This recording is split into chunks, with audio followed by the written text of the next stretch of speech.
नमस्कार। आज हम सब मिलकर विज्ञान के एक बहुत ही बुनियादी लेकिन बहुत ही दिलचस्प अध्याय की गहराई में उतरेंगे, गुरुत्वाकर्षण।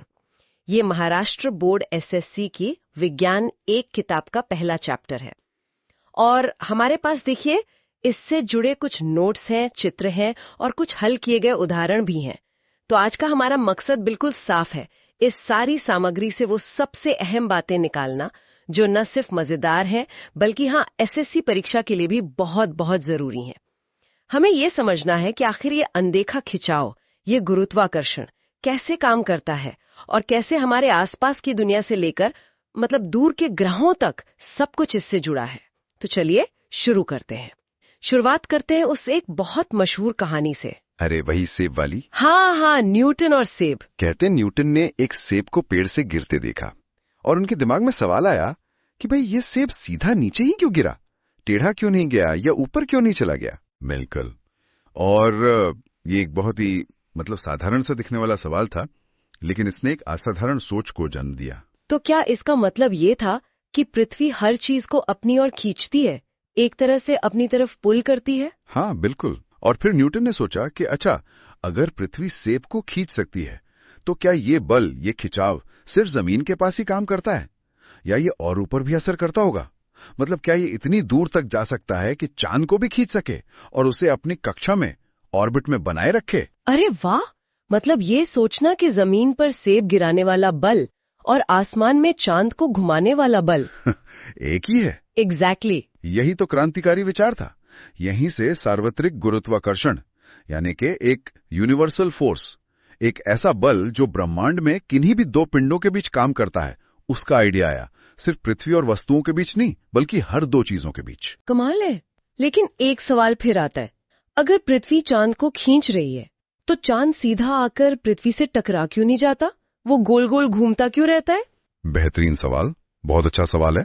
और यहीं पर हमें समझना होगा वृत्ताकार गति सर्कुलर मोशन और अभिकेंद्रीय बल, जिसे अंग्रेजी में सेंट्रीपेटल फोर्स कहते हैं। देखिए, जब भी कोई चीज गोल घूमती है ना, एक दायवी रास्ते पर, तो उसे लगातार केंद्र की तरफ खींचने वाला एक बल चाहिए होता है। अच्छा, क्यों? वरना वो अपनी सीधी दिशा में निकल जाएगी। आप सोचिए, अगर आप एक पत्थर को रस्सी से बांधकर घुमा रहे हैं और रस्सी टूट जाए तो पत्थर गोल नहीं घूमेगा, वो सीधा निकल जाएगा। हाँ, सही बात है। तो वो रस्सी जो बल लगा रही थी केंद्र की तरफ, वही अभिकेंद्रीय बल है। अब ग्रहों के मामले में या जैसे चांद और पृथ्वी के मामले में, ये जो जरूरी अभिकेंद्रीय बल है, ये उन्हें गुरुत्वाकर्षण से मिलता है। ओ, तो गुरुत्वाकर्षण ही वो रस्सी है जो चांद को पृथ्वी के चारों ओर बांधे हुए और सूर्य का गुरुत्वाकर्षण ग्रहों को। बिल्कुल सही। ये गुरुत्वाकर्षण ही वो जरूरी सेंट्रीपिटल फोर्स देता है और इस बल का जो मान है वो वस्तु के द्रव्यमान यानी मास, उसकी चाल यानी स्पीड और उस रास्ते की त्रिज्या यानी रेडियस पर निर्भर करता है। सूत्र है F = mv²r। पर सूत्र से ज्यादा जरूरी है ये समझना कि बल कैसे बदलता है। ज्यादा मास या ज्यादा स्पीड होगी तो ज्यादा फोर्स चाहिए, रास्ता बड़ा होगा यानी रेडियस ज्यादा तो शायद कम फोर्स से काम चल जाए। ठीक है, तो ग्रहों की गति की बात हो रही है तो योहानस केपलर का नाम तो लेना ही पड़ेगा। सुना है उन्होंने ग्रहों की चाल को लेकर कुछ बहुत ही अहम नियम दिए थे और ये एसएससी परीक्षा के लिए भी बहुत जरूरी है। हाँ बिल्कुल। केपलर ने सालों तक ग्रहों की स्थिति के जो आंकड़े थे उनका अध्ययन किया और 3 नियम दिए। उस जमाने के हिसाब से ये बहुत बड़ी बात थी। पहला नियम कहता है कि ग्रह जो हैं वो सूर्य के चारों ओर एकदम गोल चक्कर नहीं काटते। अच्छा, गोल नहीं? नहीं, बल्कि उनका रास्ता थोड़ा अंडाकार होता है, जिसे हम दीर्घवृत्त या एलिप्स कहते हैं। और मजे की बात ये कि सूर्य उस दीर्घवृत्त के बिल्कुल केंद्र में नहीं होता। तो कहाँ होता है? वो उस अंडाकार रास्ते के एक खास बिंदु पर होता है, जिसे नाभि या फोकस कहते हैं। हर दीर्घवृत्त के 2 फोकस होते हैं, सूर्य उनमें से एक पर होता है। ये तो दिलचस्प है। रास्ता गोल नहीं, अंडाकार है। और दूसरा नियम, वो क्या है? दूसरा नियम थोड़ा समझने वाला है। आप कल्पना कीजिए एक लाइन की जो ग्रह को सूर्य से जोड़ती है। ठीक है, एक लाइन। तो केपलर का दूसरा नियम कहता है कि ये लाइन बराबर समय में बराबर क्षेत्रफल यानी एरिया कवर करती है। बराबर समय में बराबर एरिया, इसका मतलब क्या हुआ आसान भाषा में? इसका सीधा मतलब ये निकलता है कि जब ग्रह सूर्य के नजदीक होता है तो वो तेज चलता है और जब वो सूर्य से दूर जाता है तो उसकी चाल धीमी हो जाती है। अच्छा, जैसे झूले पर होता है, नीचे आते वक्त तेज, ऊपर जाते वक्त धीमा। कुछ वैसा ही समझ लीजिए, पास आने पर तेज, दूर जाने पर धीमा। और तीसरा नियम, वो शायद कुछ गणित वाला है। हाँ, तीसरा नियम एक गणितीय संबंध है। ये कहता है कि किसी भी ग्रह का सूर्य का एक पूरा चक्कर लगाने में जो समय लगता है, जिसे आवर्तकाल या टाइम पीरियड टी कहते हैं, हाँ, एक चक्कर का टाइम, उस टी का वर्ग यानी टी स्क्वायर, उस ग्रह की सूर्य से जो औसत दूरी है आर, उसके घन यानी क्यूब आर क्यूब के सीधे अनुपात में होता है। T square proportional to R cube. बिल्कुल, T square proportional to R cube, या कह सकते हैं टी स्क्वायर आर क्यूब हमेशा एक स्थिरांक यानी कांस्टेंट रहता है। मतलब जो ग्रह जितना दूर, उसका चक्कर उतना ही लंबा, और ये रिश्ता टी स्क्वायर और आर क्यूब के बीच का है। ये तीनों नियम, और खासकर ये तीसरा वाला, एसएससी के लिहाज से बहुत महत्वपूर्ण है। पर एक बात है, केपलर ने तो ये बता दिया कि ग्रह कैसे चलते हैं, अंडाकार रास्ते पर, कभी तेज कभी धीमे, लेकिन उन्होंने ये नहीं बताया कि क्यों, ऐसा क्यों होता है। बिल्कुल सही पकड़ा आपने। केपलर ने पैटर्न बताया था, उसके पीछे का कारण नहीं। वो कारण समझाया न्यूटन ने अपने गुरुत्वाकर्षण के नियम से। न्यूटन ने केपलर के नियमों का, खासकर तीसरे नियम का इस्तेमाल किया और गणित लगाकर यह साबित किया कि सूर्य जो बल ग्रहों पर लगा रहा है, वो उनकी दूरी के वर्ग के व्युत्क्रमानुपाती होना चाहिए, inversely proportional to the square of the distance. और यहीं से उनका महान नियम सामने आया। तो अब आते हैं न्यूटन के उस सबसे प्रसिद्ध नियम पर, सार्वत्रिक गुरुत्वाकर्षण का नियम, यूनिवर्सल लॉ ऑफ ग्रेविटेशन। ये तो परीक्षा के लिए बहुत ही अहम है। क्या कहता है ये नियम, आसान शब्दों में? बहुत आसान है। ये नियम कहता है कि इस ब्रह्मांड में मौजूद हर एक चीज हर दूसरी चीज को अपनी तरफ खींच रही है, एक आकर्षण बल से। हर चीज मतलब मैं और आप भी, ये टेबल और कुर्सी भी? हाँ बिल्कुल, हर चीज। अभी जो खिंचाव का बल है F, ये उन दोनों चीजों के द्रव्यमान, मान लीजिए M1 और M2, उनके गुणनफल के समानुपाती होता है। मतलब जितना ज्यादा द्रव्यमान उतना ज्यादा बल। ठीक है। और उनके बीच की जो दूरी है R, उसके वर्ग के व्युत्क्रमानुपाती होता है। मतलब दूरी जितनी ज्यादा होगी, बल उतना ही कमजोर हो जाएगा और दूरी के वर्ग के हिसाब से कम होगा। तो सूत्र क्या बना? सूत्र बना F = G M1 M2 R square. इसमें ये जो G है, ये एक स्थिरांक है। इसे सार्वत्रिक गुरुत्वाकर्षण स्थिरांक कहते हैं, यूनिवर्सल ग्रेविटेशनल कांस्टेंट। जी, इसका मान कितना होता है? इसका मान बहुत ही छोटा है, करीब 6.67 x 10⁻⁻11 newton metre square kilogram square. ये मान और ये सूत्र F = G M1 M2 R square दोनों ही एसएससी के लिए याद रखने जरूरी हैं। क्योंकि G इतना छोटा है, शायद इसीलिए हमें रोजमर्रा की चीजों के बीच ये खिंचाव महसूस नहीं होता, जैसे स्रोत में महेंद्र और विराट का उदाहरण है। बिल्कुल, क्योंकि हमारे द्रव्यमान ग्रहों के मुकाबले बहुत कम है, लेकिन पृथ्वी जैसी विशाल चीज का द्रव्यमान बहुत ज्यादा है, इसलिए उसका गुरुत्वाकर्षण बल हमें साफ महसूस होता है। हर चीज नीचे गिरती है। हाँ, तो पृथ्वी हर चीज को अपने केंद्र की तरफ खींचती है।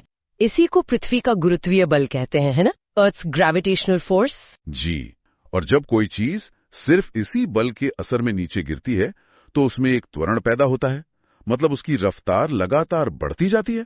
अच्छा, त्वरण यानी एक्सेलरेशन। हाँ, इस खास त्वरण को गुरुत्वीय त्वरण कहते हैं और इसे छोटे G से दिखाते हैं। जी। अब देखिए, न्यूटन का दूसरा नियम है F = ma, और गुरुत्वाकर्षण का नियम पृथ्वी के लिए है F = G M R square, जहां M पृथ्वी का द्रव्यमान, M गिरने वाली चीज का द्रव्यमान और R पृथ्वी की त्रिज्या है। हाँ, इन दोनों को मिला दें तो M कट जाता है और हमें मिलता है G = G M R square.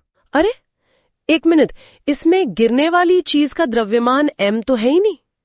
G = G M R square.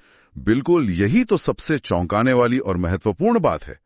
पृथ्वी का गुरुत्वीय त्वरण G इस बात पर निर्भर नहीं करता कि कौन सी चीज गिर रही है, वो भारी है या हल्की, इससे G को कोई फर्क नहीं पड़ता। तो क्या इसका मतलब ये हुआ कि अगर हवा न हो तो एक भारी पत्थर और एक हल्का पंख दोनों एक साथ नीचे गिरेंगे? एकदम, बिल्कुल एक साथ, क्योंकि दोनों पर त्वरण G ही लग रहा है।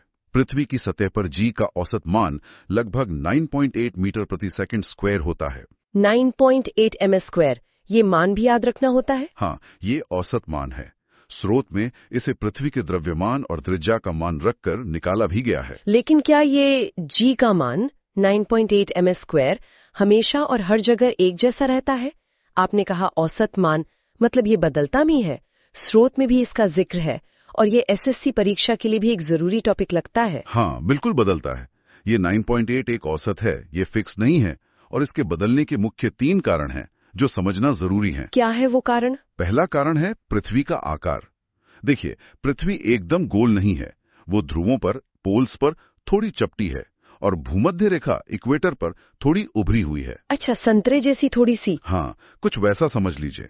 अब सूत्र है G बराबर GMR स्क्वायर।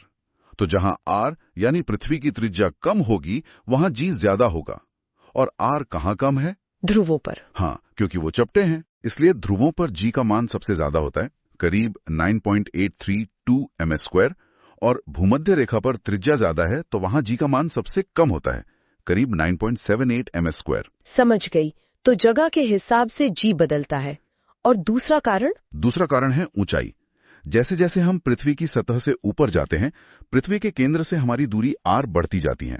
सूत्र G = GMR स्क्वायर के हिसाब से दूरी बढ़ेगी तो G कम होगा। मतलब पहाड़ पर G थोड़ा कम होगा। हाँ, माउंट एवरेस्ट पर यह 9.8 से थोड़ा कम होकर 9.77 के आसपास हो जाता है। और अगर आप बहुत ऊपर चले जाएं, जैसे वो कम्युनिकेशन सैटेलाइट्स होते हैं, हजारों किलोमीटर ऊपर, हाँ। तो वहां G का मान बहुत कम हो जाता है, करीब 0.225 ms स्क्वायर ही रह जाता है। स्रोत में इसकी एक तालिका भी दी है। और तीसरा कारण वो गहराई है शायद। हाँ, तीसरा कारण है गहराई। ये थोड़ा अजीब लग सकता है, पर पृथ्वी के अंदर जाने पर भी G का मान कम होता है। अंदर जाने पर कम क्यों होगा? दूरी तो कम हो रही है केंद्र से। दूरी तो कम हो रही है, लेकिन अब जो पृथ्वी का हिस्सा आपको खींच रहा है, उसका द्रव्यमान m भी तो कम हो गया, क्योंकि कुछ द्रव्यमान अब आपके ऊपर रह गया है। वो आपको ऊपर की तरफ खींचेगा या उसका असर कैंसिल हो जाएगा?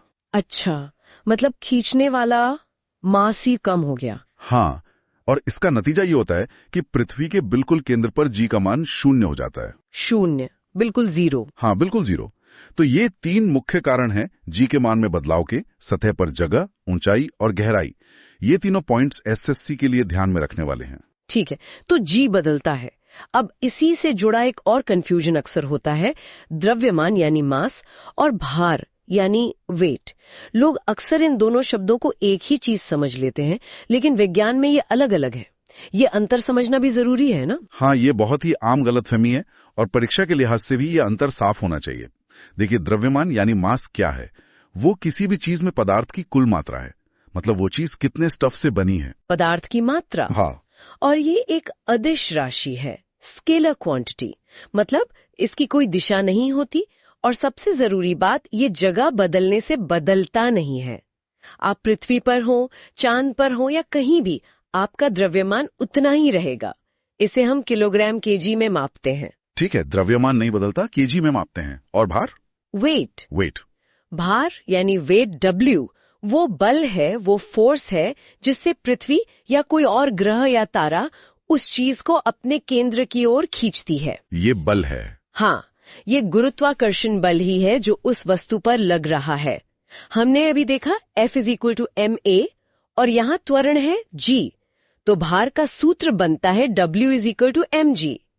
क्योंकि ये एक बल है, तो ये एक सदिश राशि है, वेक्टर क्वांटिटी। इसकी दिशा होती है पृथ्वी के केंद्र की ओर और इसका मात्रक न्यूटन है, किलोग्राम नहीं। अच्छा, तो भार को न्यूटन में मापते हैं, केजी में नहीं? जी हाँ, और क्योंकि भार W = mg है और हमने अभी देखा कि G का मान जगह जगह बदलता है, तो इसका मतलब भार भी बदलेगा। एग्जैक्टली। वस्तु का भार जगह के हिसाब से बदलता है, जबकि द्रव्यमान वही रहता है। जैसे चांद पर G का मान पृथ्वी के G का लगभग 16 है। हाँ, 16। तो चांद पर किसी भी चीज का भार पृथ्वी पर उसके भार का सिर्फ 16 होगा। अगर किसी का द्रव्यमान 60 kg है, तो पृथ्वी पर भार होगा 60 × 9.8, यानी करीब 588 न्यूटन। लेकिन चांद पर उसका भार होगा 60 × 9.86, यानी सिर्फ 98 न्यूटन के आसपास। पर द्रव्यमान चांद पर भी 60 kg ही रहेगा। समझ गई। तो द्रव्यमान kg, पदार्थ की मात्रा स्थिर, भार n, गुरुत्वाकर्षण का खिंचाव mg, परिवर्तनशील, बिल्कुल साफ हो गया। अब बात करते हैं मुक्त पतन यानी फ्री फॉल की। ये शब्द भी आता है, ये क्या होता है? एसएससी के लिए ये भी जानना जरूरी है। हाँ, मुक्त पतन या फ्री फॉल एक खास स्थिति है जब कोई वस्तु केवल और केवल पृथ्वी के गुरुत्वाकर्षण बल के प्रभाव में गति कर रही हो, मतलब गिर रही हो, और उस पर कोई दूसरा बल जैसे हवा का प्रतिरोध या कोई और रुकावट न लग रहा हो। सिर्फ ग्रेविटी का असर। हाँ, सिर्फ ग्रेविटी का असर। तो उस वस्तु की गति को मुक्त पतन कहते हैं। ऐसी स्थिति में अगर वस्तु को सिर्फ छोड़ा गया है तो उसका शुरुआती वेग u 0 होता है और उसका त्वरण ठीक g के बराबर होता है। लेकिन असल जिंदगी में तो हवा होती है। बिल्कुल, असल जिंदगी में हवा का प्रतिरोध होता है। इसलिए जैसे पंख धीरे धीरे लहराता हुआ नीचे आता है, लेकिन अगर हम हवा को हटा दें, मतलब निर्वात या वैक्यूम बना दें, तो गैलीलियो ने जो कहा था और प्रयोग भी करके दिखाया था पीसा की मीनार से, कहते हैं वो सच हो जाता है। एक पंख और एक भारी पत्थर दोनों ठीक एक ही समय पर जमीन पर पहुंचेंगे अगर उन्हें एक ही ऊंचाई से छोड़ा जाए। सच में, क्योंकि त्वरण g दोनों के लिए बराबर है और द्रव्यमान पर निर्भर नहीं करता। बिल्कुल सही। मुक्त पतन के लिए गति के वही 3 समीकरण काम करते हैं जो हमने पहले पढ़े हैं। v = u + at, s = ut + ½ at², v² = u² + 2s। बस यहां त्वरण एक ही जगह g इस्तेमाल होता है। नीचे गिरते समय a को +g लेते हैं और अगर किसी चीज को ऊपर फेंका जाए तो a को -g लेते हैं, क्योंकि गुरुत्वाकर्षण उसे धीमा कर रहा होता है। ठीक है, मुक्त पतन भी समझ आ गया। अब थोड़ा ऊर्जा की बात कर लें। गुरुत्वीय स्थितिज ऊर्जा, ग्रेविटेशनल पोटेंशियल एनर्जी, ये क्या होती है? देखिए, स्थितिज ऊर्जा यानी पोटेंशियल एनर्जी वो ऊर्जा होती है जो किसी वस्तु में उसकी स्थिति या कॉन्फ़िगरेशन के कारण होती है। तो गुरुत्वीय स्थितिज ऊर्जा पृथ्वी के गुरुत्वाकर्षण क्षेत्र में किसी वस्तु की स्थिति के कारण उसमें जमा ऊर्जा है। अगर हम पृथ्वी की सतह के पास की बात करें तो सतह से h ऊंचाई पर रखी m द्रव्यमान की वस्तु के लिए ये ऊर्जा हम आमतौर पर mgh लेते हैं। यहां हम मान लेते हैं कि सतह पर ऊर्जा 0 है। mgh, ये सूत्र तो याद है। हाँ, लेकिन जब हम पृथ्वी से बहुत दूर जाते हैं, मतलब अंतरिक्ष में, तो ज्यादा सही सूत्र होता है -gmr। यहां r केंद्र से दूरी है। माइनस, ये नेगेटिव क्यों है? ये नेगेटिव इसलिए है क्योंकि गुरुत्वाकर्षण एक आकर्षी बल है। वस्तु उस क्षेत्र से बंधी हुई है। उसे उस खिंचाव से पूरी तरह बाहर निकालने के लिए, यानी अनंत दूरी पर ले जाने के लिए, हमें बाहर से ऊर्जा देनी पड़ेगी। ये नेगेटिव साइन यही दिखाता है कि सिस्टम बाउंड है। अच्छा, और इसी से जुड़ा हुआ है शायद अगला टॉपिक, पलायन वेग, एस्केप वेलोसिटी। ये सुनने में ही बड़ा रोमांचक लगता है। क्या चीज है ये, और एसएससी के लिए भी खास बताया गया है? हाँ, पलायन वेग वाकई एक दिलचस्प कॉन्सेप्ट है। ये वो कम से कम शुरुआती रफ्तार, मिनिमम इनिशियल वेलोसिटी है, जो हमें किसी वस्तु को देनी पड़े ताकि वो पृथ्वी के या किसी भी ग्रह या तारे के गुरुत्वाकर्षण के खिंचाव को हमेशा हमेशा के लिए पार कर जाए और कभी लौटकर वापस ना आए। मतलब इतनी तेजी से फेंकें कि वापस ही ना आए। बिल्कुल। सोचिए, हम पत्थर फेंकते हैं, वो ऊपर जाकर वापस आ जाता है। रॉकेट भेजते हैं, वो भी एक ऊंचाई तक जाकर वापस आ सकता है अगर रफ्तार काफी ना हो। लेकिन पलायन वेग वो न्यूनतम रफ्तार है जिससे फेंकने पर वो हमेशा के लिए चला जाएगा, पृथ्वी के खिंचाव से मुक्त हो जाएगा। और ये कितनी होती है पृथ्वी के लिए? इसका सूत्र है v0 e 20x a20 x 1910 x e 20x a20 x 1910 x den is equal to √2gmr, या इसे √2gr भी लिख सकते हैं। और पृथ्वी के लिए इसका मान आता है लगभग 11.2 किलोमीटर प्रति सेकंड। 11.2 किलोमीटर एक सेकंड में? ये तो बहुत ही ज्यादा तेज है। हाँ, बहुत ज्यादा। इसीलिए अंतरिक्ष यानों को इतने शक्तिशाली रॉकेट की जरूरत पड़ती है पृथ्वी के गुरुत्वाकर्षण से बाहर निकलने के लिए। और क्या ये पलायन वेग फेंकी जाने वाली चीज के वजन पर निर्भर करता है? मतलब हाथी को फेंकें या चूहे को, वेग उतना ही चाहिए? मजेदार बात यही है, ये वस्तु के अपने द्रव्यमान m पर निर्भर नहीं करता। सूत्र में देखिए, सिर्फ ग्रह का द्रव्यमान m और त्रिज्या r आ रहा है। तो सैद्धांतिक रूप से हाथियों या चूहा, पृथ्वी से पलायन के लिए रफ्तार 11.2 किलोमीटर ही चाहिए होगी। वाह! और चांद के लिए? वहां गुरुत्वाकर्षण कम है? हाँ, चांद का द्रव्यमान और त्रिज्या कम है तो वहां पलायन वेग भी बहुत कम है, सिर्फ 2.37 किलोमीटर प्रति सेकंड। अच्छा, तभी अपोलो मिशन के यान आसानी से चांद की सतह से वापस उड़ान भर पाए होंगे। बिल्कुल। अच्छा, इसी से जुड़ी एक और बात स्रोत में है, भारहीनता, वेटलेसनेस। अंतरिक्ष यात्री जो स्पेस स्टेशन में तैरते हुए दिखते हैं। हाँ हाँ, वो क्यों होता है? क्या वहाँ स्पेस में गुरुत्वाकर्षण बिल्कुल खत्म हो जाता है? नहीं, ये एक आम गलतफहमी है। उस ऊंचाई पर भी पृथ्वी का गुरुत्वाकर्षण होता है, हालांकि सतह से कम होता है।